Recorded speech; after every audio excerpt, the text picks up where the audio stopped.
இலங்கை தீவு முழுமையாக 22 லட்சம் வாக்குகள் ஜனாதிபதி தேர்தலுக்கும் பாராளுமன்ற தேர்தலுக்கும் இடையே குறைந்திருக்கிறது. 1, 2 அல்ல, 22 லட்சம் வாக்குகள்.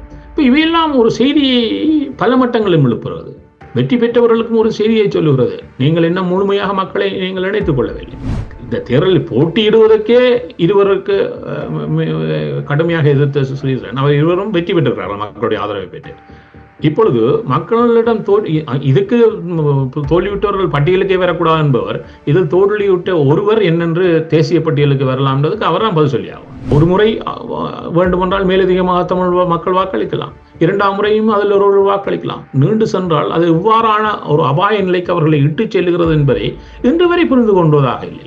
இன்றும் கூட தங்களுடைய கட்சிகள் சார்ந்து பேச வல்லவர்கள் பேசுகின்ற கதைகளை கேட்டால் இவர்கள் வாழ்க்கையில் திருந்த மாட்டார்கள் என்றுதான் புரிகிறது. அங்கே இருக்கக்கூடிய உணர்ச்சியில் அதை வெளியே தான் கொட்டிவிட்டார். இது பின்னர் தனக்கு வினையாகும் என்பதை அவர் பல நேரங்களில் இவ்வாறான் ஒன்றை சொல்லிவிடுவார். பின்னர் அது அவருக்கு பாதிப்பாக வருகின்ற பொழுது அதை யாரும் எடுத்து பேசுவதில்லை. அதனால் அவர் தப்பிக்கொள்வார்.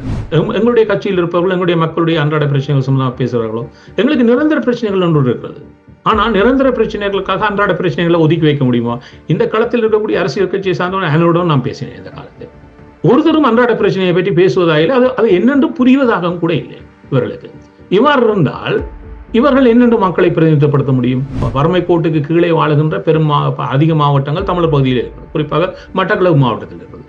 அது சம்பந்தமாக நாங்கள் என்னத்தை பேசுகிறோம், அவற்றை உயர்நிலைக்கு கொண்டு வருவதற்கு எவ்வாறான முயற்சிகளை செய்கிறோம், அதுக்கான வேலை திட்டம் என்ன எங்களிடம் இருக்கிறது, இதற்காக எங்களிடம் பொருளாதாரத்தின் முயற்சி பெற்றவர்கள் உலகளாவிய ரீதியிலே இருக்கிறார்களா இல்லையா, அவர்களை இணைத்து ஒரு மாநாடு வைத்தார்களா இவர்கள்?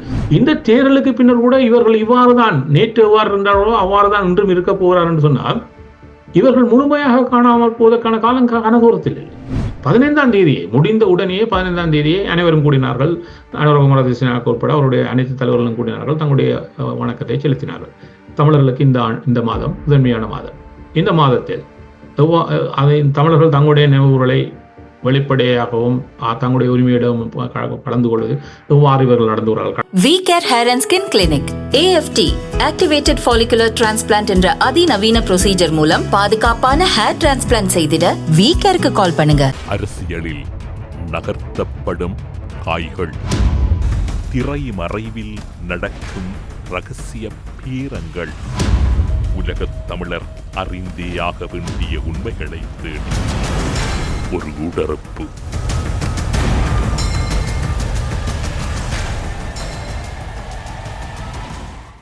கனடாவில் இருக்கும் அரசியல் ஆய்வாளர் நேரு குணரட்னம் அவர்களை ஊடறுப்பு நிகழ்ச்சியோடு இணைத்திருக்கின்றோம்.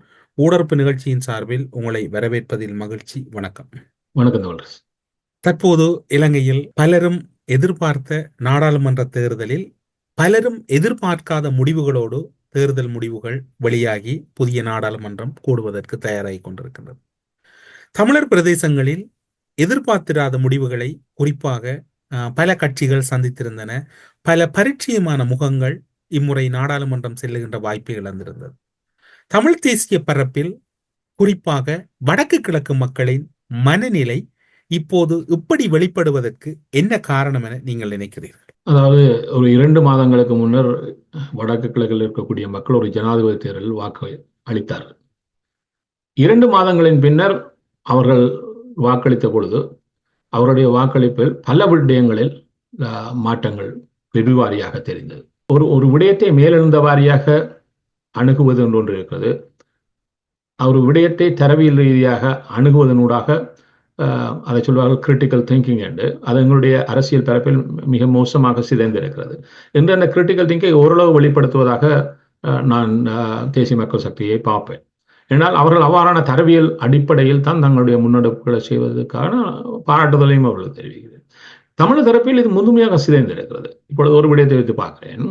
பாருங்கள், யாழ் மாவட்டத்தில் இந்த முறை பாராளுமன்ற தேர்தலில் மக்கள் அளித்த வாக்குகளில் ஏற்றுக்கொள்ளப்பட்ட வாக்குகள் 40% மக்கள் வாக்களிப்பிக்க வரவே இல்லை.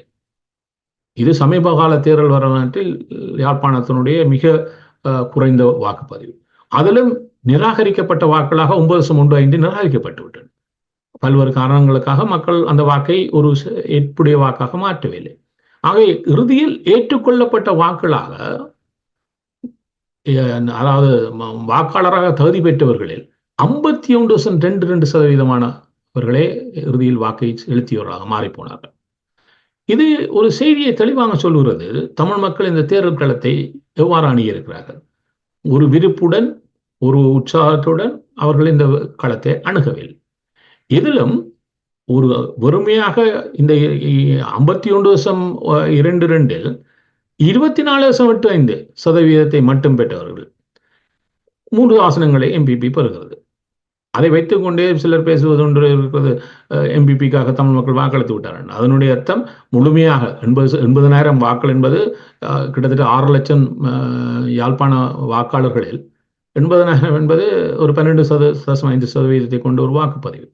அப்ப 12.5% வைத்துக்கொண்டு 3 ஆசனங்கள் செல்வக்கூடிய வகையில் இந்த விகிதாசார பிரிவினுடைய இதில் தமிழ் மக்களுடைய சிதைவினுடைய வெளிப்பாடாக அது மாறிப்போனது. இதே விடயத்தை நாங்கள் மட்டக்களப்பில் பார்த்தோம் என்றாலும் கூட 2 அதிகரித்த தமிழ் மக்களை கொண்ட மாநிலங்கள் எடுத்துக்கொண்டாலும் மட்டக்களப்பில் கூட இப்பொழுது இந்த ஜனாதிபதி தேர்தலில் 72.272% ஏற்றுக்கொள்ளப்பட்ட வாக்குகளாக இருந்தது. அது இந்த முறை 62.1 குறைந்து போன கிட்டத்தட்ட 8% வீழ்ச்சியை மட்டக்களப்பும் பதிவு செய்தது. இவையெல்லாம் ஒன்று செல்லுகிறது. தமிழ் இதே போன்ற நிலைதான் 3வது அதிகரித்த தமிழ் மக்களை கொண்டிருக்கக்கூடிய வன்னி பிரதேசத்திலும் கூட 72 அது அதாவது 2020 72% வாக்குப்பதிவை கொண்ட வன்னி மாவட்டம் இந்த பாராளுமன்றத்தில் 61 குறைந்து போனது. அதாவது ஏற்றுக்கொள்ளப்பட்ட வாக்குகளில் கிட்டத்தட்ட 11% வீழ்ச்சியை வன்னி பதிவு செய்தது. இதெல்லாம் ஒன்றை சொல்லுகிறது, தமிழ் மக்கள் கடந்த காலங்களில் இதே கொண்டிருந்த அதே உற்சாகம் இந்த தேர்தலில் இல்லாமல் போனது. அதுக்கு முதன்மை காரணம் தமிழ் கட்சிகள் தான். தமிழ் கட்சிகள் தமிழர் ஒரு வெறும் துரும்பிச்சீட்டாக தங்களுடைய நலன் சார்ந்து பயன்படுத்தி கொண்டார்களுடைய அவர்கள் தமிழருடைய நலம் சார்ந்த செயற்பாட்டில் எந்த ஒரு முன்னேற்றத்தையும் காட்டாதனுடைய ஒரு வெளிப்பாடு. இவர்களுக்கு ஒரு பாடம் கற்பிப்பது போன்றுதான் மிக குறைந்த வாக்களை பெற்றிருக்கக்கூடிய என்பிபி கூட ஓரளவு வாக்களை அளித்ததனூடாக தங்களுடைய வெறுப்பை தமிழ் மக்கள் வெளிப்படுத்தி இருக்கிறார்கள். இதெல்லாம் ஒன்றை சொல்லி நிற்கிறது, தமிழர் விவகாரம் எவ்வளவு பெரிய ஒரு மாற்றத்துக்கு உள்ளாக வேண்டிய கட்டாயத்தில் இருக்கிறது. இந்த போட்டி களத்திலிருந்த யாரையும் தமிழ் மக்கள் ஒரு மாற்றமாக பார்க்கவில்லை. அந்த மாற்றத்துக்கான வாக்காக யாருக்கும் அவர்கள் அள்ளி கொடுக்கவே இல்லை. சிங்கள மக்கள் ஒரு மாற்றத்தை நோக்கி பயணிக்கிறார்கள். அந்த மாற்றத்துக்காக ஒரு தரப்பை இப்போ இந்த காலகட்டத்தில் அவர்கள் நம்பிக்கையுடன் வாக்களித்தார்கள். இப்போ சிங்கள மக்களிலும் கூட இந்த ஜனாதிபதி தேர்தலுக்கும் இந்த பாராளுமன்ற தேர்தலுக்கும் இடையே ஒரு பெரிய மாற்றம் இருக்கிறது. இலங்கை தீவு முழுமையாக 22 லட்சம் வாக்குகள் ஜனாதிபதி தேர்தலுக்கும் பாராளுமன்ற தேர்தலுக்கும் இடையே குறைந்திருக்கிறது. அப்ப 1-2 லட்சம் வாக்குகள். இப்ப இவையெல்லாம் ஒரு செய்தியை பல மட்டங்களில் எழுப்புகிறது. வெற்றி பெற்றவர்களுக்கும் ஒரு செய்தியை சொல்லுகிறது, நீங்கள் இன்னும் முழுமையாக மக்களை நீங்கள் இணைத்துக் கொள்ளவில்லை. தமிழர் தரப்புக்கு தமிழர்கள் ஒரு தெளிவான செய்தியை சொல்லியிருக்கிறார்கள். நீங்கள் என்னால் நேற்று தமிழர்களில் ஒரு கட்சியாக இருந்தது 2 ஆகி 2 4 ஆகி 4 8 ஆகி போய் என்று நிற்கிறது. இவர்கள் எல்லாம் மாற்றம் என்று சொல்லி இன்னும் 10 பேர் வந்து களத்தில் நிற்கிறார்கள். ஆனால் இவர்கள் யாரையும் தமிழ் மக்கள் நம்பிக்கை உள்ளவர்கள், நம்பிக்கை கொண்டவர்களாக இவர்களுடைய மாற்றத்தின் பிரதிநிதிகளாக ஏற்றுக்கொள்ளவில்லை. இது ஒரு தெளிவான செய்தியை தமிழ் சமூகத்துக்கு சொல்லி நிற்கிறது. இந்த மாற்றத்தை இந்த அரசியல் கட்சியிடமிருந்து நீங்கள் எதிர்பாராதீர்கள். இந்த அரசியல் கட்சிகளை கடந்த தமிழர் நலன் சார்ந்த மாற்றத்துக்கான ஒரு ஒரு முறைமையை நீங்கள் உங்களுக்கு விரைவாக உருவாக்கியாக வேண்டும். அல்லாவிட்டால் இந்த தமிழருடைய இந்த கொதிநிலை அல்லது இந்த சிதைவை இது மேலும் நீங்கள் குறிப்பிடுகின்ற இந்த பகுதியில் மாற்றம் மற்றது வெறுப்பு அல்லது புதிய முகங்களை தேடிய பயணம் என்று குறிப்பிட்டீர்கள். குறிப்பாக தமிழ் தேசியம் பேசிய கட்சிகள் எல்லாம் வடக்கு கிழக்கில் மக்களால் நிராகரிக்கப்பட்ட சூழ்நிலை இருக்கிறது. அதிலும் குறிப்பாக யாழ் கிளிநொச்சி தேர்தல் மாவட்டம் வன்னி மாவட்டத்தை எடுத்துக்கொண்டீர்கள் என்றால் அதனுடைய வெளிப்பாடு திட்ட தெளிவாக தெரிகின்றது. இப்போதைய சூழ்நிலையில் இந்த முடிவும் மக்களினுடைய மனநிலையும் அறியாமல் செய்தார்களா அல்லது மக்கள் அறிந்தும் அவர்கள் மீதான வெறுப்பை வெளிப்படுத்தினார்களா? ஒட்டுமொத்தத்தில் இன்று இருக்கக்கூடிய சூழ்நிலை நீங்கள் பார்த்தீர்கள் என்றால் 2020 ஆண்டு தேர்தலோடு ஒப்பிடுகின்ற போது பெரும் விழுக்காடை சந்தித்திருக்கின்றது. குறிப்பாக இலங்கை தமிழரசு கட்சி 1,12,967 வாக்குகளை 2020 இம்முறை 63,324 வாக்குகளை பெற்றிருக்கின்றது. அதே போன்று அகில இலங்கை தமிழ் காங்கிரஸ் 55,303 வாக்குகளையும் 2020 ஆண்டு தேர்தலில் 24 ஆண்டு தேர்தலில் 27,986 வாக்குகளையும் பெற்றிருக்கிறது. கணிசமான வாக்குகளை இழந்திருக்கின்றார்கள். அப்படியாயின் மக்கள் இவர்கள் மீதான வெறுப்பை வெளிப்படுத்தி இருக்கின்றார்களா? அதனுடைய பார்வை உங்கள் பார்வையில் எப்படி இருக்கின்றது? அதாவது யாழ் மாவட்டத்தை எடுத்துக்கொண்டால் கிளிநொச்சி மாவட்டத்தை தவிர எல்லா இடத்திலும் பின்தள்ளப்பட்ட ஒரு கட்சியாக தமிழரசு கட்சி மாறிப்போனது. எல்லா கட்சிகளும் மக்கள் சக்தி அவர்களை முந்தியது. அதற்கு காரணம் என்ன என்பதை இப்பொழுது நான் பலமுறை சொல்லியிருக்கிறேன். எங்களுடைய கட்சிகளில் இருக்கக்கூடிய மிக மோசமான தவறுகள் ஒன்று, ஒரு தேர்தலுக்கு முகம் கொடுக்கிறோம் என்றால் அந்த தேர்தலின் பின்னர் அது குறித்த ஆய்வு செய்யப்பட்டாக வேண்டும். அந்த ஆய்வை அந்த கட்சியினர் செய்யக்கூடாது. அந்த கட்சியை கடந்திருப்பவர்கள் அந்த ஆய்வை செய்து அதற்கான அவருடைய சிறப்புகள் என்ன, தவறுகள் என்ன என்பதை அடையாளம் காட்டி அந்த அறிக்கையை கொடுப்பார்கள். அந்த அறிக்கையின் அடிப்படையிலான முழுமையான மாற்றத்தை அவர்கள் செய்தாக வேண்டும். இதை தமிழ் கட்சிகள் என்றும் செய்வதில்லை. அவ்வாறான ஒரு விடயம் இருக்கிறது என்பதை கூட அவர்கள் புரிந்து கொள்வதில்லை. அவர்கள் தங்களுடைய குறைகளை கூட நிறைகளாக நிறைய வாதம் செய்வார்கள். இது ஆரோக்கியமானதல்ல. இதுதான் அவருடைய வளர்ச்சி பாதையிலும் அவருடைய தமிழ் மக்கள் நலன் சார்ந்த விடயத்திலும் அவர்களை பின்தள்ளி இருக்கிறது. தமிழ் மக்களை அவர்களிடமிருந்து விலக்கி இருக்கிறது. அந்த விடயத்தை அவர்கள் இன்று வரை, இப்பொழுது பாருங்கள், 2004 ஆண்டு தேர்தலில் 90% யாழ்குடாவில் பெற்றவர்கள் இன்று யாழ்ப்பாணத்தில் 19.47% சுருங்கியிருக்கிறார்கள். அப்ப எவ்வளவு பெரிய வீழ்ச்சி, 70% வீழ்ச்சியில் தாங்கள் வந்திருக்கிறோம் என்பதை அவர்கள் என்றும் புரிந்து கொண்டார்கள். இந்த 70% வீழ்ச்சியை அவர்கள் என்று காணவில்லை. கடந்த தேர்தலிலேயே அவர்கள் 60% வீழ்ச்சிக்கு வந்தார்கள். இப்பொழுது மேலும் 10% கீழே சென்றிருக்கிறார்கள். அதுக்கு காரணம் என்ன? இவ்வளவு பெரிய வீழ்ச்சியை கூட அவர்கள் இன்னும் அடையாளம் காணவில்லை, அதை புரிந்து கொள்ளவில்லை. இவ்வாறான சூழல் அது தமிழ் நலன் சார்ந்ததா? இதே போன்றுதான் ஏனைய தமிழ் கட்சிகளும். அவர்கள் இந்த தேர்தலில், கடந்த தேர்தலுடன் ஒப்பிடுகின்ற பொழுது எவ்வளவு தூரம் பின்வங்கி வந்திருக்கிறார்கள் என்று. அதுக்கு காரணம் என்ன? ஏன் தமிழ் மக்கள் தங்களுடன் இணைந்து நிற்பதில் தவித்துக் கொள்கிறார்கள்? ஏன்? அதற்கான காரணம் அந்த மக்களுடைய நலன் சார்ந்த விடயத்தில் தாங்கள் எங்கெல்லாம் தவறி போயிருக்கிறோம். தங்களுடைய நலனை மட்டும் முதன்மைப்படுத்துகின்றவர்களை கொண்ட கட்சிகளாக ஏன் தாங்கள் மாறி போனோம்? அதை கடந்து தமிழ் நலன் புறந்தள்ளப்படுகின்ற பொழுது ஒரு முறை வேண்டுமென்றால் மேலதிகமாக தமிழ் மக்கள் வாக்களிக்கலாம், 2ஆம் முறையும் அதில் ஒரு வாக்களிக்கலாம். நீண்டு சென்றால் அது இவ்வாறான ஒரு அபாய நிலைக்கு அவர்களை இட்டுச் செல்லுகிறது என்பதை இன்று வரை புரிந்து கொண்டதாக இல்லை.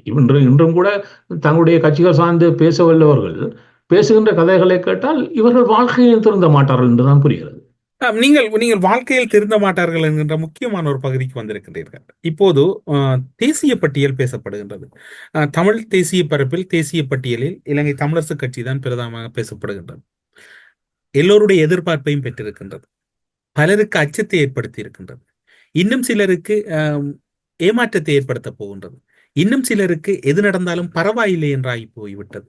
அதனுடைய தமிழரசு கட்சியின் மூத்த துணைத் தலைவர் சிவிகே சிவஞானம் குறிப்பிடுகின்றார், புதிய நாடாளுமன்றத்தில் அரசியலமைப்பு திருத்தங்கள் இடம்பெறப் போகின்றன, அரசியலமைப்பு தொடர்பாக விவாதங்கள் இடம்பெறப் போகின்றன, அரசியலமைப்பு தொடர்பாக கருத்துக்களை கூற வேண்டி இருக்கின்றது. அது தொடர்பான நிபுணத்துவம் பெற்ற ஒருவராக சுமந்திரன் இருக்கின்றார். தேசிய பட்டியலூடாக அவர் செல்ல வேண்டும் என்கின்ற கருத்தை முன்வைக்கின்றார். திரு சுமந்திரன் நாடாளுமன்ற தேர்தலுக்கு முன்னர் குறிப்பிட்டார், நான் தோல்வியுற்றால் தேசிய பட்டியலூடாக நாடாளுமன்றம் செல்ல மாட்டேன் என்று. நேற்றைய தினமும் தன்னுடைய ஆதரவாளர்கள் மத்தியில் நான் தேசிய பட்டியலூடாக செல்ல மாட்டேன் என்கின்றார். ஆனால் சிவிகே சிவஞானம் கூறுகின்றார், அவருடைய முகநூல் ஆதரவாளர்கள் எல்லாம் சுமந்திரன் நாடாளுமன்றம் செல்ல வேண்டும், சுமந்திரன் இல்லாது விட்டால் ஏனைய 7 நாடாளுமன்ற உறுப்பினர்களும் செல்வது பயனில்லை போன்ற கருத்துக்களை முன்வைக்கின்றார்கள். நீங்கள் எப்படி பார்க்கிறீர்கள் ஒட்டுமொத்தமாக? இப்பொழுது 2 விடயம் இருக்கிறது. இப்பொழுது ஒரு அரசியல் யாப்பை நிச்சயமாக இந்த ஆட்சி தன்னுடைய காலத்தில் முனையும். அந்த மாற்றத்தில் முதன்மையானது தேர்தல் முறைமையை மாற்றுவது. ஜனாதிபதி தேர்தல் முறைமையை மாற்றி முழுமையாக பாராளுமன்றத்தை மையப்படுத்திய அதிகாரம் கொண்ட பாராளுமன்றத்தை உருவாக்கி அதற்கு ஒரு கலப்பு முறைமைக்கு முதன்மைக்கு வரக்கூடிய தொகுதிகள் சார்ந்த ஒரு வெற்றியையும் பின்னர் விகிதாசார வெற்றியையும் கொண்ட ஒரு கலப்பு முறைமைக்கு அவர்கள் செல்ல விரும்புகிறார்கள். இதற்கான இதை அடுத்து வரக்கூடிய 2 ஆண்டுகளில் அவர்கள் செய்வதற்கான முனைப்பை கட்டாயம் செய்வார்கள். இதில் 2 விடயம் இருக்குது. ஒரு அரசியல் ஆப்பை முழுமையாக மாற்றுவதற்கு 3/2 பெரும்பான்மை வேண்டும். அது அவர்களிடமே இருக்கிறது. அவர்களுக்கு எந்த ஒத்தாசையும் யாரிடமும் தேவையில்லை. 2வது விடயம் இருக்கிறது, மக்களிடம் சென்று ஒரு சர்வசன வாக்கெடுப்பில் 50% பெற்றுக்கொள்வது. அதை கடந்தே பல மாற்றங்கள் இந்த அரசியல் இதுவரை கொண்டு வரப்பட்டிருக்கிறது, எந்த ஒரு முறைமையும் செய்யாமல். 82ஆம் ஆண்டு ஜெயவர்தனா அதை செய்கின்ற பொழுது ஒரு சர்வசன வாக்கெடுப்பை நடத்தி இந்த பாராளுமன்றத்தை நீடித்தார். ஆனால் இப்பொழுது அதற்கு பின்னர் இந்த 21 மாற்றங்கள் வந்திருக்கிறது. அதுக்காக சிலவற்றுக்கு செல்ல தேவையில்லை, ஆனால் செல்லக்கூடிய விடயங்களும் கூட அவர்கள் செல்லாமலே தவிர்த்து சென்றிருக்கிறார்கள். அவ்வாறு செல்லாமல் இவர்கள் வாக்கெடுப்புக்கு செல்வதாக இருந்தால், சர்வசன வாக்கெடுப்பை நடத்தி அந்த பழைய அரசியல் ஆப்பில் இருக்கக்கூடிய இந்த முறைமைகளை முழுமையாக இல்லாதொழிப்பதாக புதிய அரசியல் ஆப்பு வந்துவிடும். இவ்வாறு பார்த்து கொண்டால் மக்கள் நிறைய எதிர்பார்ப்புகளுடன் தற்போதைய ஆட்சியில் இருக்கிறார்கள். நிறைய மாற்றங்களை அவர்கள் எதிர்பார்க்கிறார்கள். குறிப்பாக தங்களுடைய வாழ்வாதாரத்தில் பெரும் மாற்றத்தை அவர்கள் எதிர்பார்க்கிறார்கள்.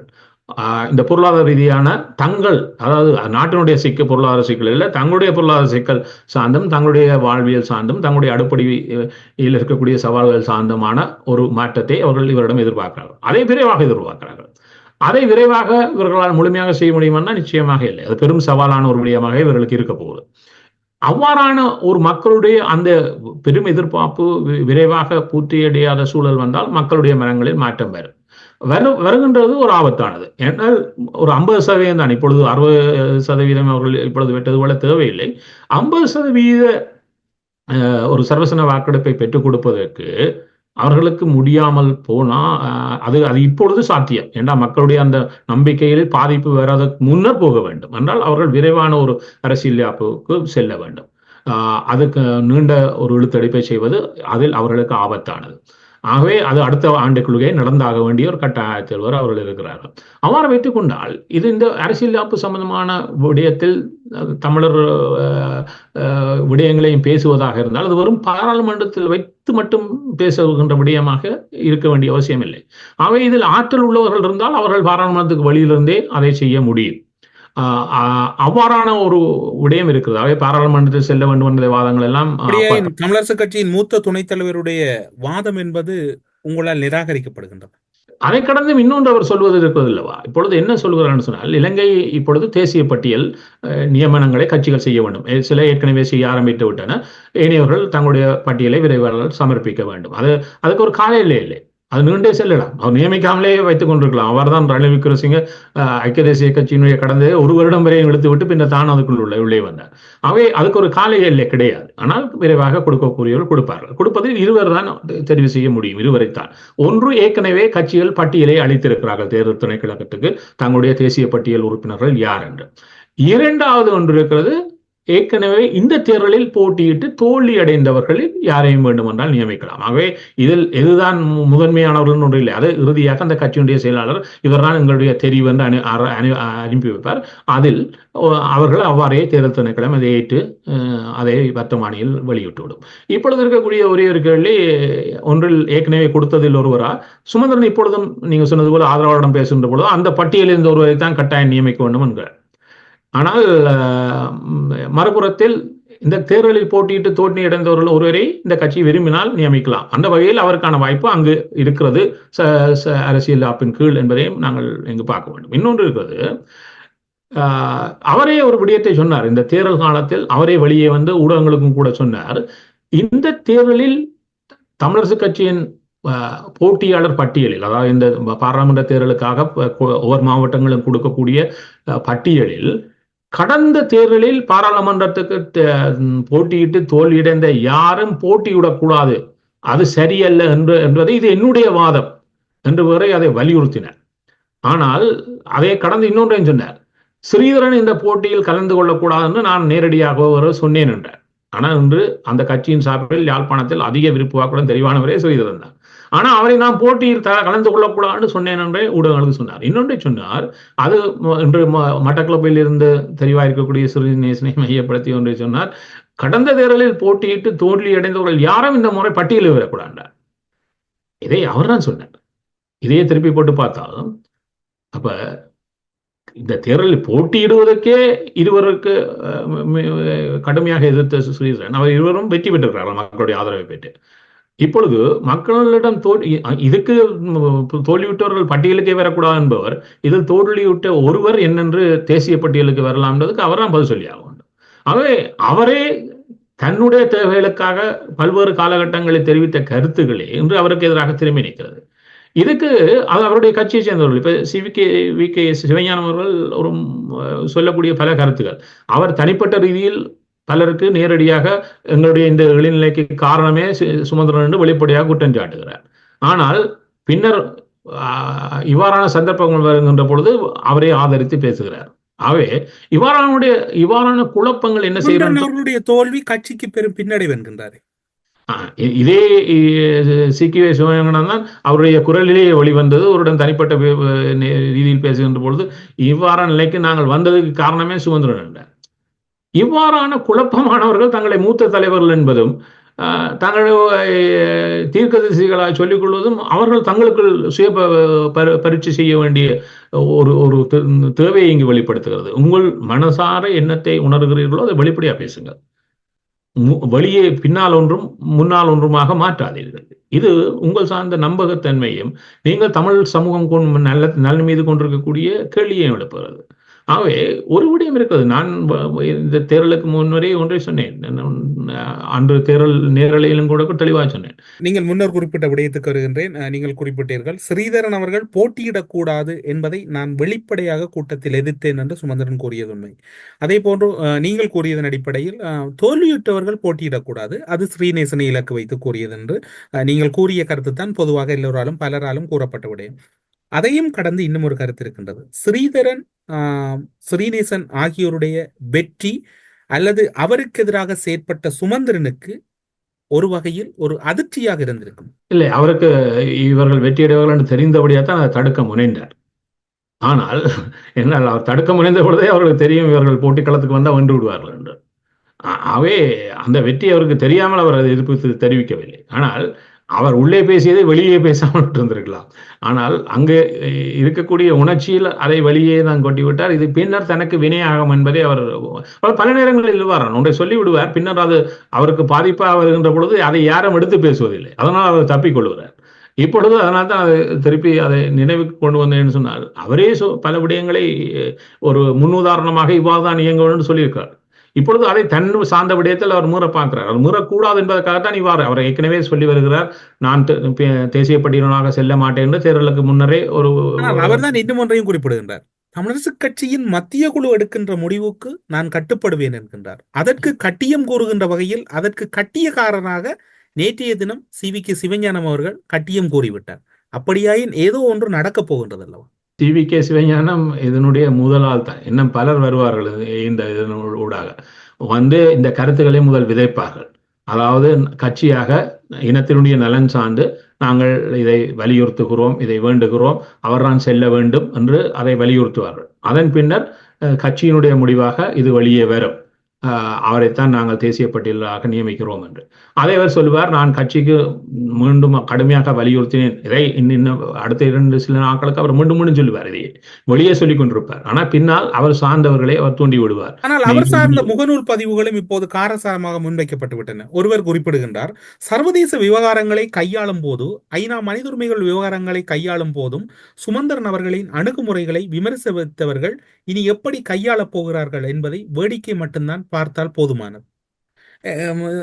நேரு அவர்களே, நீங்களும் கடந்த காலங்களில் 2009 முதல் அதற்கு பின்னர் கூட பல சர்வதேச விவகாரங்களை கையாண்டிருக்கின்றனர்.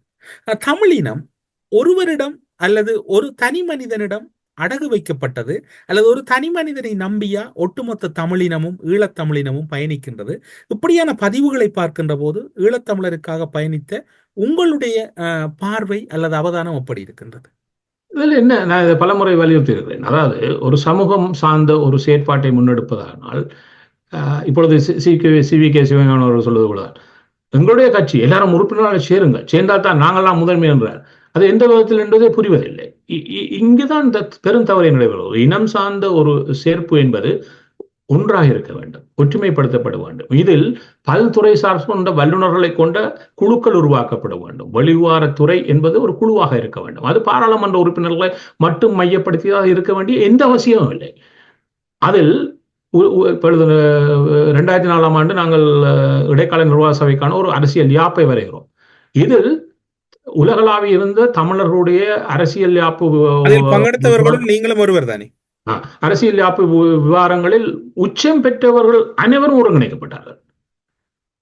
அப்ப அதில் யாரும் பாராளுமன்ற உறுப்பினர் பார்க்கிறோமா? இல்லை. அவ்வாறான குழுக்கள் உருவாக்க முடியுமோ? முடியும்.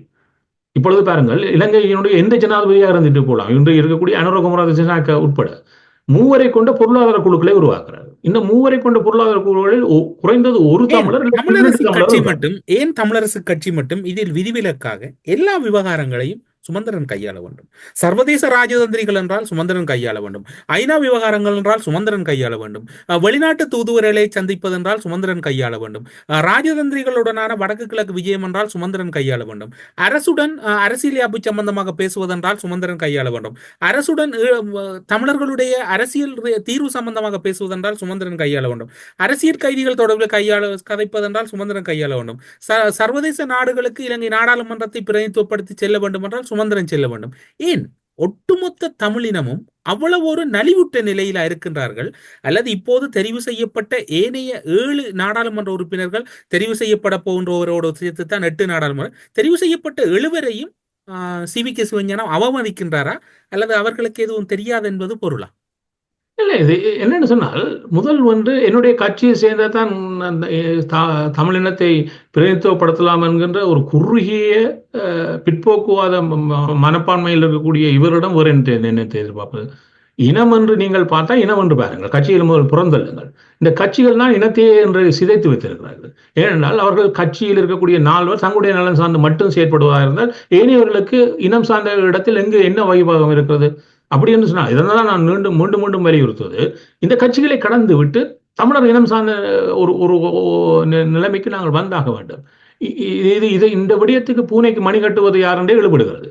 இதில் என்ன விடயம் சொன்னால், எங்களிடம் பொருளாதார வல்லுநர்கள் இருக்கிறார்கள். இந்த ஊடகப்பு நிகழ்ச்சியிலே எத்தனை தாய தொடர்புடைய பொருளாதார பேராசிரியர்கள் பேசுகிறார்கள். இதே போன்று சுகாதார விடயம் என்று சொன்னால் எத்தனை சுகாதாரத்துறை சார்ந்தவர்கள் இருக்கிறார்கள். ஒரு கல்வித்துறை சொன்னா இத்தனை கல்வித்துறையை சேர்ந்தவர்கள் இருக்கிறார்கள். அப்ப ஒரு இனத்தினுடைய அடிப்படை பிரச்சனை இதில் ஏன் தோற்று போனார்கள் என்று, ஏன் அனுரகுமாரநாயக்குடைய மக்கள் சக்தி இவ்வளவு பெரிய மக்களுடைய ஏற்புடன் இருக்கிறது என்று சொன்னால், அவர்கள் மக்களுடைய அன்றாட பிரச்சனைகள், மக்களுடைய வாழ்வாதார பிரச்சனைகள், மக்களுக்கு உடனடி தேவைகளை காண விடயங்களை பேசுகிறார்கள். ஏனைய ஒருவரும் பேசவில்லை. அதனால் அவர்கள் அங்கு நிற்கிறார்கள். எங்களுடைய கட்சியில் இருப்பவர்கள் எங்களுடைய மக்களுடைய அன்றாட பிரச்சனைகள் சம்பந்தமாக பேசுகிறார்களோ? எங்களுக்கு நிரந்தர பிரச்சனைகள் ஒன்று இருக்கிறது. ஆனால் நிரந்தர பிரச்சனைகளுக்காக அன்றாட பிரச்சனைகளை ஒதுக்கி வைக்க முடியுமா? இந்த களத்தில் இருக்கக்கூடிய அரசியல் கட்சியை சார்ந்தவன் என்னோட நான் பேசினேன். இந்த காலத்தில் ஒருத்தரும் அன்றாட பிரச்சனையை பற்றி பேசுவதாக அது என்னென்று புரிவதாகவும் கூட இல்லை இவர்களுக்கு. இவ்வாறு இருந்தால் இவர்கள் என்னென்று மக்களை பிரதிநிதித்துவப்படுத்த முடியும்? அப்ப மக்களுக்கு கோபம் இருந்தானே. அப்ப இந்த அன்றாட பிரச்சனைகள் சம்பந்தமாக இருக்கக்கூடிய அனைத்து துறை சார்ந்தும் எங்களுக்கான குழுக்கள் உருவாக்கப்பட வேண்டுமா இல்லையா? தமிழருடைய பொருளாதாரத்தை எவ்வாறு சீர் செய்வது, மேம்படுத்துவது, தமிழுடைய வாழ்வு நிலையை எங்கே உயர்த்தி வைப்பது என்று மிகவும் பின்தங்கிய, அதாவது வறுமை கோட்டுக்கு கீழே வாழுகின்ற அதிக மாவட்டங்கள் தமிழர் பகுதியில் இருக்குது. குறிப்பாக மட்டக்களப்பு மாவட்டத்தில் இருக்குது. அது சம்பந்தமாக நாங்கள் என்னத்தை பேசுகிறோம், அவற்றை உயர்நிலைக்கு கொண்டு வருவதற்கு எவ்வாறான முயற்சிகளை செய்கிறோம், அதுக்கான வேலை திட்டம் என்ன எங்களிடம் இருக்கிறது, இதற்காக எங்களிடம் பொருளாதாரத்தின் முயற்சி பெற்றவர்கள் உலகளாவிய ரீதியிலே இருக்கிறார்களா இல்லையா, அவர்களை இணைத்து ஒரு மாநாடு வைத்தார்களா, அவர்களுடன் பேசி ஒரு வரைவு திட்டத்தை உருவாக்கினார்களா? இப்பொழுது ஒன்றை சொல்கிறேன். 93ஆம் ஆண்டு யாழ் பல்கலைக்கழகத்தில் ஒரு மாநாடு நடக்கிறது. அது தமிழர்களுடைய தாயகத்தில் இருக்கக்கூடிய அனைத்து விடயங்களையும் உள்வாங்கிய ஒவ்வொரு மாவட்ட ரீதியான வளர்ச்சிகளை தமிழருடைய நலன் சார்ந்து உருவாக்கக்கூடிய வேலை திட்டங்கள் சம்பந்தமான ஆராய்ச்சி மாநாடு நடைபெற்றது. அதை மையப்படுத்தியதான் தமிழோட உட்கட்டுமானம் என்று சொல்லி ஒரு புத்தகமே வெளியிடப்பட்டது ஆரம்ப முயற்சியாக. இதன் பின்னர் அது எவ்வளவு தூரம் முன்னேறி சென்றது. தமிழுடைய பொருளாதாரத்தை எவ்வாறு கட்டி எழுப்புவது, தமிழுடைய கல்வித்துறையை எவ்வாறு கட்டி எழுப்புவது, தமிழுடைய சுகாதாரத்துறையை எவ்வாறு கட்டி எழுப்புவது, இந்த விடயம் சம்பந்தமாக இந்த 14 ஆண்டுகளாக இந்த தமிழ் கட்சிகள் ஏதாவது ஒரு முயற்சி செய்தார்களா? அல்லது இது சம்பந்தமாக இந்த துறை சார்ந்திருக்கக்கூடிய வல்லுநர்களை தாயகத்திலும் புலத்திலும் ஒன்றிணைத்து அதற்கான முயற்சியை அவர்கள் தான் தீர்மானிக்க வேண்டும். நீங்கள் அவற்றை இணைக்கின்ற ஒரு பாலமாக இருப்பது மட்டும்தான் உங்களுடைய தொழில்.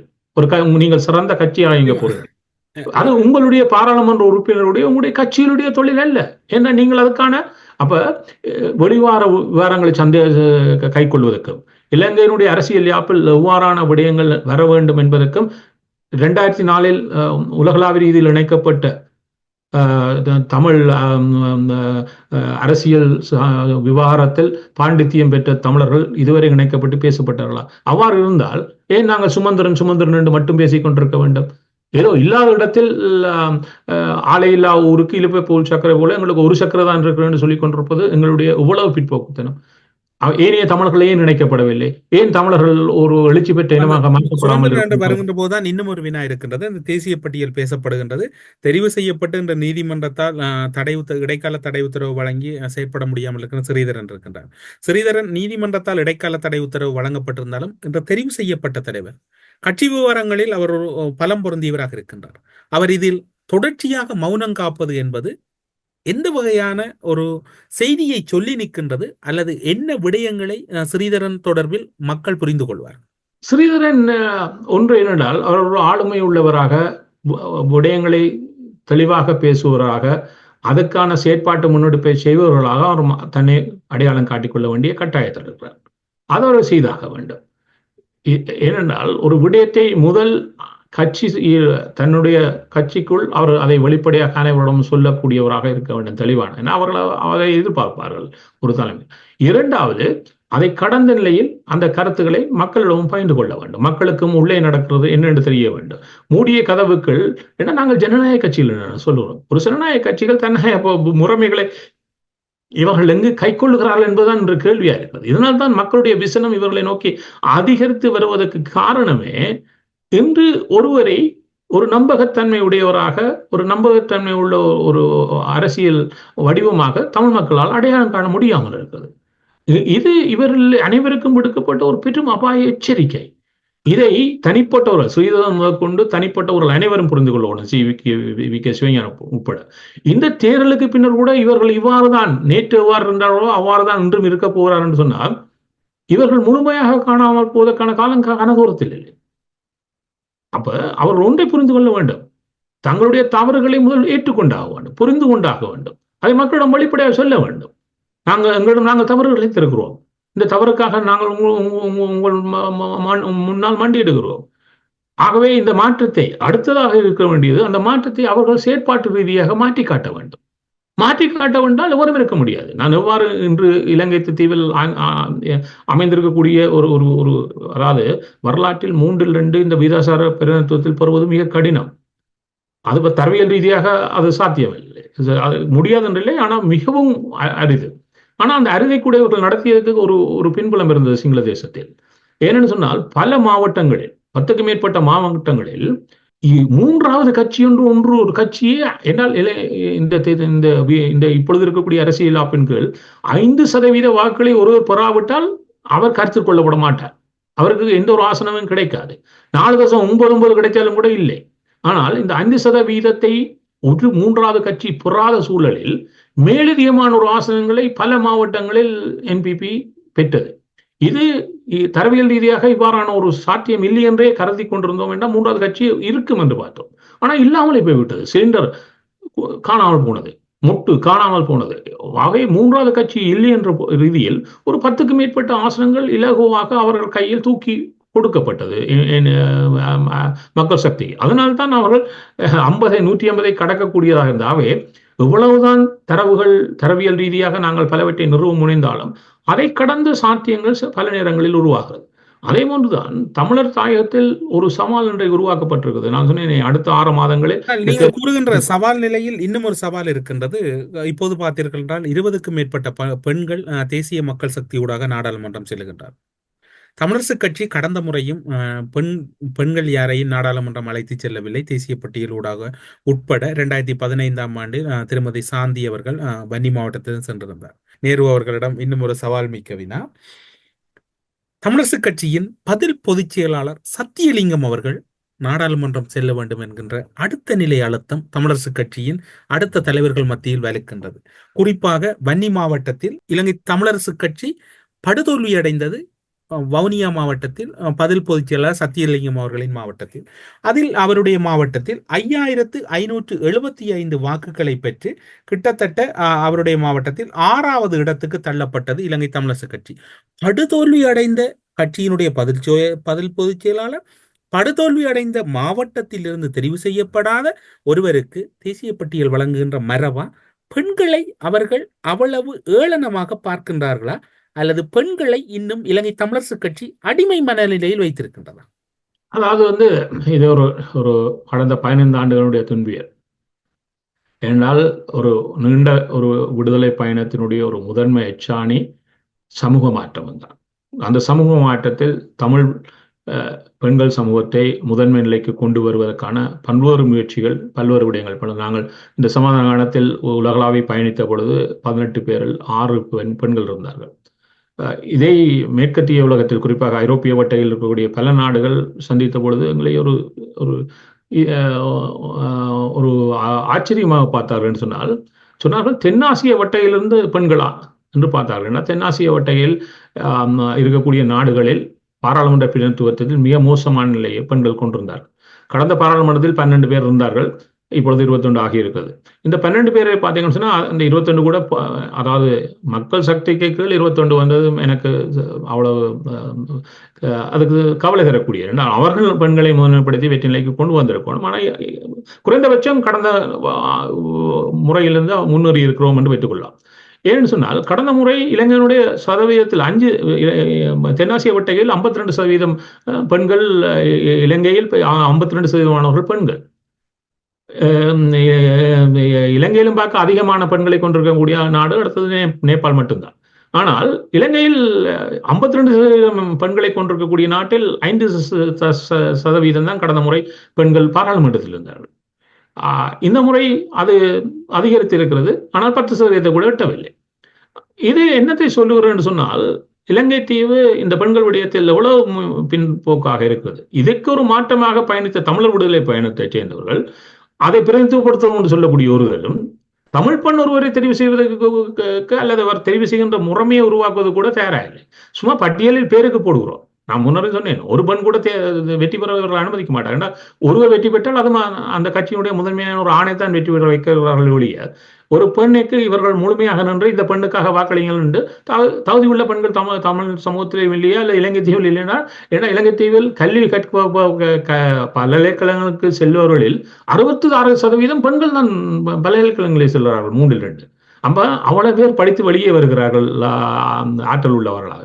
ஆனால் பாராளுமன்றம் வருகின்ற பொழுது இந்த பிந்தங்கள் மிக மோசமாக இருக்குது. இப்ப நேபாள் தான் அதிகரித்த பெண்களை தென்னாசிய வட்டையில் கொண்டிருக்கிறது. அவர்களும் ஒரு போராட்டத்தை எதிர்கொண்டவர்கள், ஒரு மாற்றத்தை பிரதிநிதித்துவப்படுத்த முனைந்தவர்கள். அவர்கள் பெண்களுக்கான அந்த உயரிய இடத்தை அவர்கள் மட்டும்தான் கொடுத்து நிற்கிறார்கள். இன்னொன்று பார்க்கிறேன், இந்த ருவாண்டா இன அழிப்பை சந்தித்த ஒரு நாடு.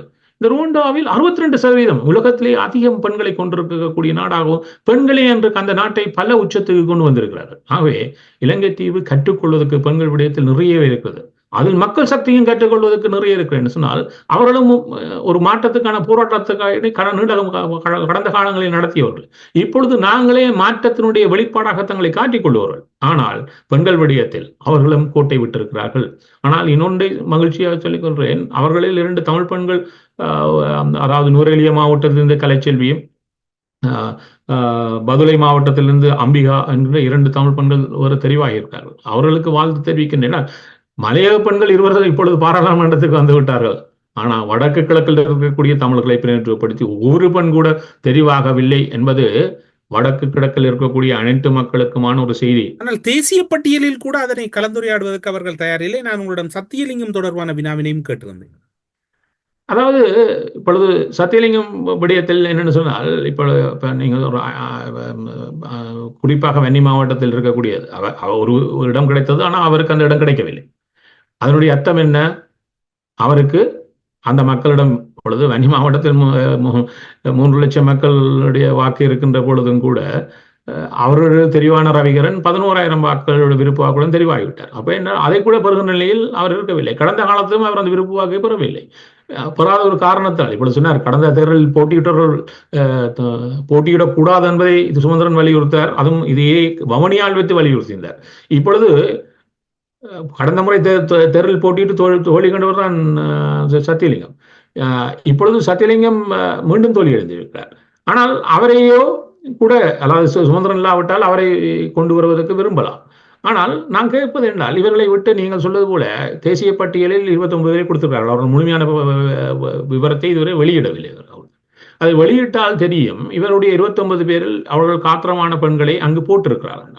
ஒன்றில் தோல்வியடைந்த பெண்களில் காத்திரமானவர்கள் இருந்தால் இவர்கள் நியமிக்க முடியும்.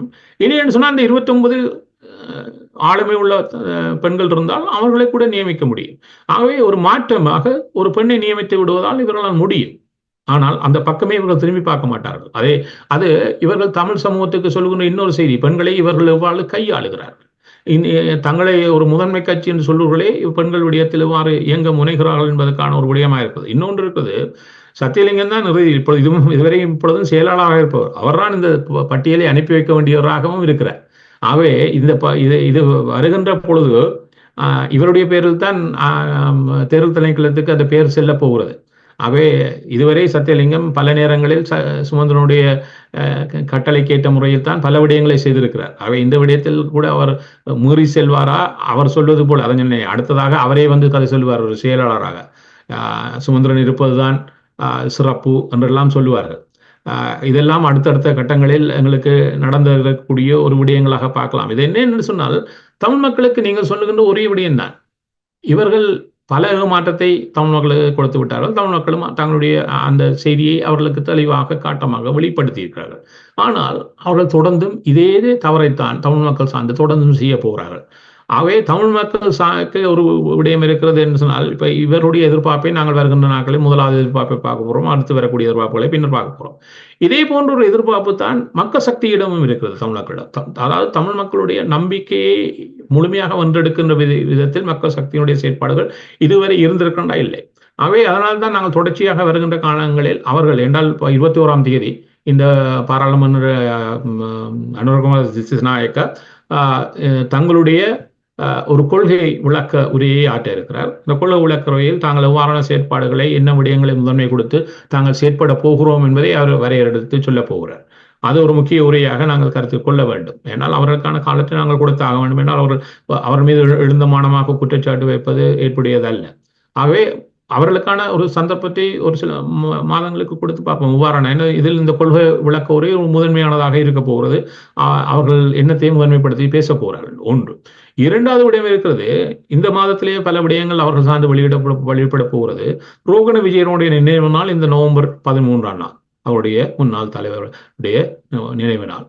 ரோகண விஜயக்கான நினைவு நாளை ஒரு வருடாந்தம் கொண்டாடுவார்கள். இந்த முறை அது தேர்தல் காலத்துக்குள் வந்தது. அந்த 13ஆம் நாள் அவர்களால் ஒன்றுகளை செய்ய முடியாது என்றால் அது தேர்தல் விதிமுறை மீறலாக அமைந்துவிடும். ஆனால் 15ஆம் தேதியே முடிந்த உடனேயே 15ஆம் தேதியே அனைவரும் கூடினார்கள்.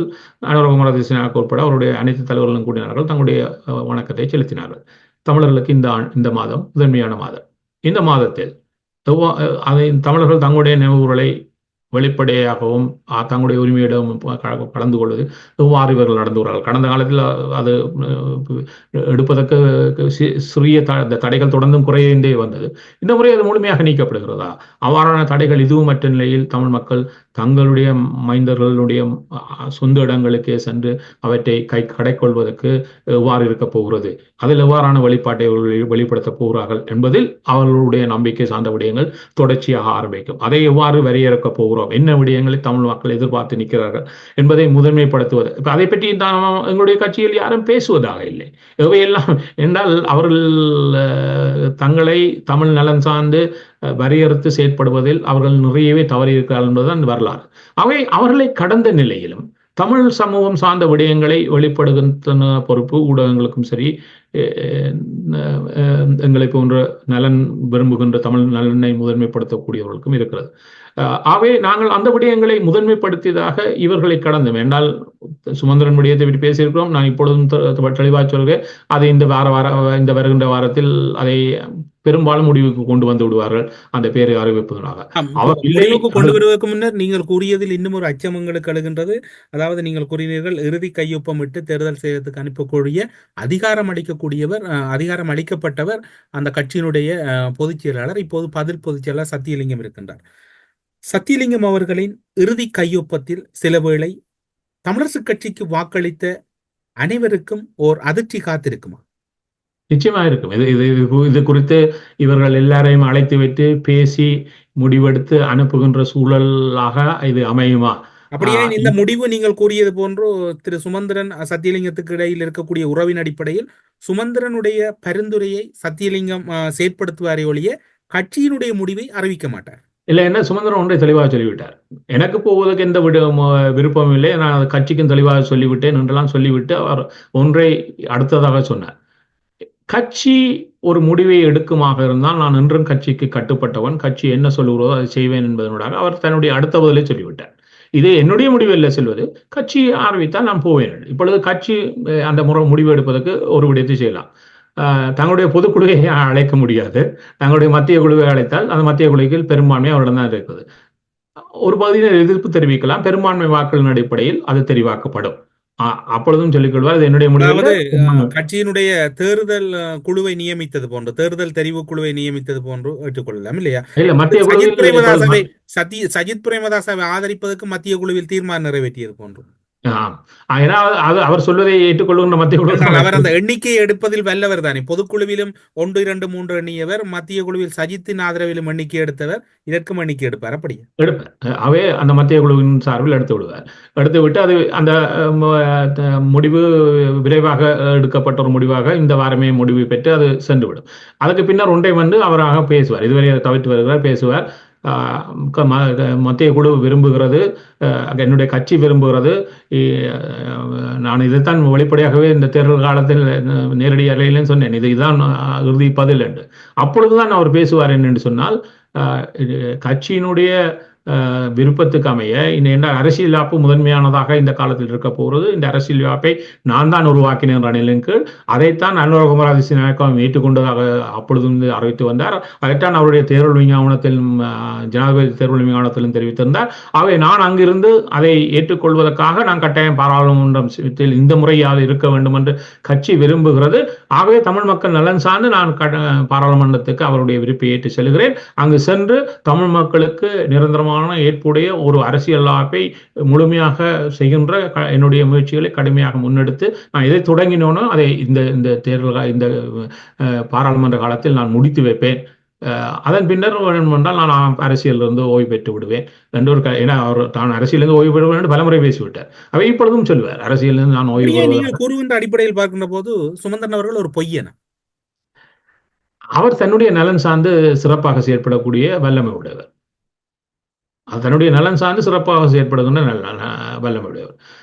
அங்கங்கு இனம் சார்ந்து செயற்பட்டிருக்காரு, நான் இல்லைன்னு சொல்ல மாட்டேன். ஆனால் இனம் சார்ந்த செயற்பாட்டை தனக்குள்ளேயே சுருக்கி வைத்திருக்கணும்னு விரும்புகிறார். அது அவரை கடந்து தமிழினத்தில் ஒரு இல்லை என்ற ஒரு பிம்பத்தை அவரும் அவர் சார்ந்தவர்களும் தொடர்ந்து உருவாக்கி கொண்டிருக்கிறாங்க. ஏன் அவர் தன்னுடைய கட்சிகளும் பாராளுமன்ற குழுவிலும் கூட வல்லமுடைய ஒருவர் வருவதை அனுமதிக்க மாட்டார். ஏனென்று சொன்னால் அது தனக்கு சவாலாக விடுவார். அவை வல்லமை குறைந்தவர்களைத்தான் எப்பொழுதும் வைத்திருக்கவும் விரும்புவார். ஆகவே அவர் எப்பொழுதும் அவ்வாறான சூழலிலேயே இதுவரை பயணித்திருக்கிறார் என்பதுதான் அவர் சார்ந்திருக்கக்கூடிய விடயம். தமிழ், நீங்கள் கேட்டது போலதான், தமிழ் சமூகத்தில் ஒருவரும் இல்லையா என்றால் நிறைய பேர் இருக்கிறார்கள். அவர்களை இணைக்கின்ற பணியை நான் இது தமிழரசு கட்சியை சார்ந்த பாராளுமன்ற கேட்டிருக்கிறேன். நான் அவர்களை பேரை தவித்துக் கொள்கிறேன். அது சரி என்று என்னிடம் ஒத்துக்கொண்டிருக்கிறார்கள். ஆனால் நான் அவரிடம் சொன்னேன், அப்படியானால் அந்த குழுக்களை உருவாக்குங்கள் என்று. அவரை கடந்து ஆகுது அப்பொழுதாவது. ஆனால் அதை அவர்களால் முடியாமல் இருக்கிறேன்னு சொன்னால் அவரிடம் இருக்கக்கூடிய ஆளுமையையும் நாங்கள் ஏற்றுக்கொண்டாக வேண்டும். அந்த ஆளுமையினூடாக என்ன செய்கிறார்னு சொன்னால், தன்னை சுற்றி இருக்கக்கூடியவர்களை ஆளுமை குறைந்தவர்களாக வைத்துக்கொண்டு தான் சொல்லுவதை கிளிப்பல்ல போல பேசுபவர்கள், CVK சிவஞானம் போல கிளிப்பல்ல போல பேசுபவர்களை வைத்துக் கொண்டிருக்கிறார் ஒழிய இவர்கள் பின்கதவால் பேசுகின்ற அந்த வெளிப்படைத்தன்மையை வெளிப்படையாக வைத்துக் கொண்டார்கள் என்றால் அவர்களுக்கும் சிறப்பு. அவர்கள் மக்கள் மனங்களிலும் கூட அவர்கள் ஒரு அவர்கள் குறைந்தபட்சம் உண்மை பேசுகிறார்கள் ஏற்றுக்கொள்வார்கள். இப்ப இல்லாவிட்டால் என்ன நடைபெறுகிறது சொன்னால், இவர்களை பார்க்கின்ற பொழுது, ஒரு இனம் சார்ந்து பார்க்கின்ற பொழுது மிகவும் கடுப்பாக இருக்கிறது சொன்னால், இவ்வளவு தூரமா உங்களுடைய பரிதாப நிலை இருக்கிறது. ஒரு இனத்துக்கு ஒரு விடயம் இருக்குன்னு சொன்னால், முதல் இனம் சார்ந்து செயற்படக்கூடிய எவரும் முதல் தனக்கு உண்மையாக இருக்க வேண்டும். இரண்டாவது, தன்னுடைய மக்களுக்கு உண்மையாக இருக்க வேண்டும். தனக்கே உண்மையாக இல்லாதவர்கள் மக்களுக்கு எவ்வாறு உண்மையாக இருக்க முடியும் என்கின்ற கேள்வி கேட்டீங்கன்னு சொன்னால், நாங்கள் கல்லில் நார் உடித்துக் கொண்டிருக்கிறோம். ஏன்னு சொன்னால், இவர்களில் பெரும்பான்மையானோர் தங்களுக்கே உண்மையாக இல்லை. அப்ப இவர்களிடம் என்னென்று இனம் சார்ந்த உண்மையாக இருப்பார்கள் நாங்கள் எதிர்பார்க்க முடியும். ஏன்னா முதல் அவர்களிடம் தான் அந்த உண்மை ஆரம்பிக்கிறது. இதுதான் எங்களுடைய இன்றைய துன்பியல் நிலை. இந்த துன்பியல் நிலை தான் எங்களை இவ்வளவு தூரம் எங்களுடைய இனத்தில் குழப்பங்களை அதிகரித்து சிதைவுகளை ஏற்படுத்தி இவ்வளவு ஒரு நிலைக்கு கொண்டு வந்து விட்டிருக்கிறது. இந்த மாற்றத்தை ஏற்படுத்த வேண்டுமானால் நாங்கள் திருப்பியும் அரசியல் கட்சியிடம் மட்டும் எதிர்பார்க்க கூடாது. அரசியல் கட்சியிடம் இந்த மாற்றம் உருவாகாது. இந்த அரசியல் கட்சிகளை கடந்து எங்களுடைய புத்திசார் சமூகத்துக்கு ஒரு பொறுப்பு இருக்கிறது, எங்களுடைய செயற்பாட்டாளர்களுக்கு ஒரு பொறுப்பு இருக்கிறது, எங்களுடைய பெண்களுக்கு ஒரு பொறுப்பு இருக்கிறது, உங்களுடைய நிலையை நிலைநிறுத்தி நிற்பதற்கு எங்களுடைய எளியவர்களுக்கு ஒரு பெரும் பொறுப்பு இருக்கிறது. உங்களுடைய எதிர்காலம் இன்று விலை பேசப்படுகிறது பல இடங்களில். உங்களுடைய எதிர்காலம் சவாலுக்குட்படுத்தப்படுகிறது. உங்களுடைய எதிர்காலம் தான் சிதைக்கப்படுகிறது. ஆகவே எளியவர்களுக்கும் பெரும் பொறுப்பு இருக்கிறது. ஆகவே தமிழர் சமூகத்தில் இருக்கக்கூடிய அனைத்து அங்கங்களும் இந்த அரசியல் கட்சிகளை கடந்த ஒரு நிலைக்கு வர வேண்டிய கட்டாயத்தை இந்த தேர்தல் உணர்த்தி இருக்கிறது. இதற்கு பின்னராவது நாங்கள் அதற்காக தயாராக இல்லை என்று சொன்னால், அதற்கான ஒரு பெரும் விலையை இனத்தில் இருக்கக்கூடிய அனைத்து கூறுகளும் கொடுத்தே ஆக வேண்டும் என்பதுதான் யதார்த்த நிலை. அந்த புரிதல் இப்போதாவது இந்த தேர்தலின் பின்னராவது வருகிறதா என்பதுதான். பல முறை எதிர்பார்த்து ஏமாந்திருக்கிறோம். இந்த முறையாவது நாங்கள் அதை உருவாக்குகிறோமா என்கின்ற கேள்வியுடன் தான் இப்பொழுது அனைவருக்கும் மனதில் எழ வேண்டிய, ஏன்னா நாங்கள் ஒவ்வொரு பஸ்ஸில் ஏறுறோம். இப்போ ஒரு பகுதி ஏறி இருக்கிறது, சிறிய பகுதி, என்பிபி எல்லாத்தையும் மாற்றிவிடும் என்று. மாற்றினால் சந்தோஷம்.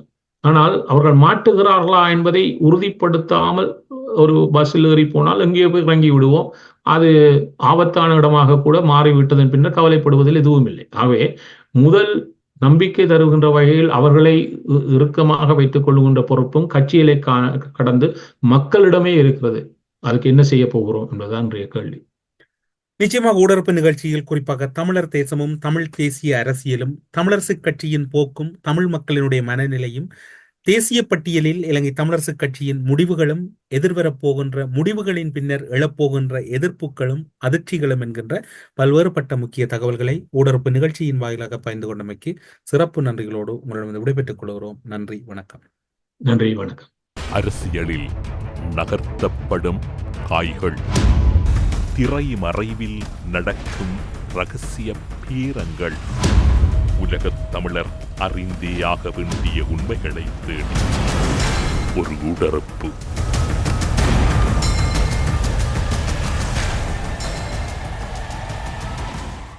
V-Care Hair and Skin Clinic AFT Activated Follicular Transplant என்ற அதிநவீன ப்ரொசீஜர் மூலம் பாதுகாப்பான ஹேர் டிரான்ஸ்பிளான்ட் செய்திட V-Careக்கு கால் பண்ணுங்க.